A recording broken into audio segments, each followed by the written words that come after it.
အလုံးရှောက်မဲ့အခါမှာဘယ်လိုမျိုးအဖွဲ့အစည်းမှာကိုရှောက်မှာလဲသူတို့တောင်းဆိုတဲ့ skill တွေတောင်းဆိုတဲ့လိုအပ်ချက်တွေလို့ရှင်ကိုမှရှိရမယ့်အရေးချင်းတွေလာစာတွေလို့ရှင်တခြားခံစားခွင့်เนาะဆိုတော့အဲ့ဒါကြီးကလုံးဝသူလေးမရှိဘူးเนาะဒီဗီဒီယိုလေးက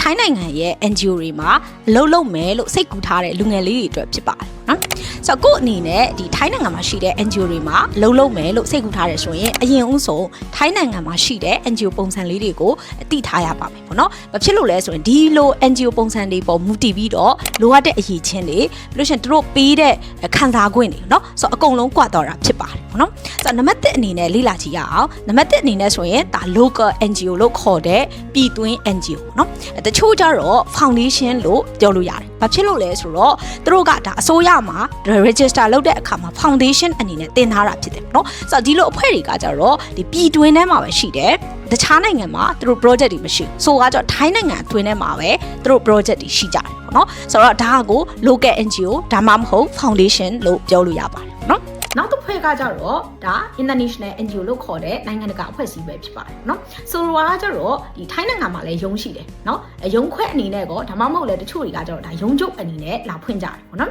ဆိုတော့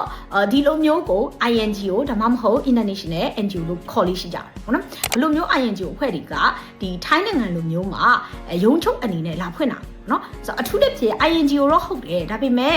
သူတို့ရဲ့ project တော်တော်များကကြတော့ဒီ Southeast Asia မှာပဲရှိတယ်နော်ဆိုတော့အနောက်နိုင်ငံမှာလည်းယုံမရှိဘူးဒီ Thai နိုင်ငံမှာယုံကျုပ်အနေနဲ့လာဖွင့်ထားတယ်ပြီးလို့ရှိရင်သူတို့ရဲ့ project တွေက Thai အပါအဝင်တခြားမြန်မာရယ် Cambodia ရယ်လာအိုရယ်ဒီလို Southeast Asia နော်တချို့ကကြတော့မဲခေါင် region နိုင်ငံတွေနော်ဒီလိုမျိုးအဖွဲ့အစည်းတွေမှာလည်းဒါ Thai နိုင်ငံမှာဒါရှိကြတယ်နော်အမြင့်ဆိုရင်ကိုကယုံချုပ်မှာ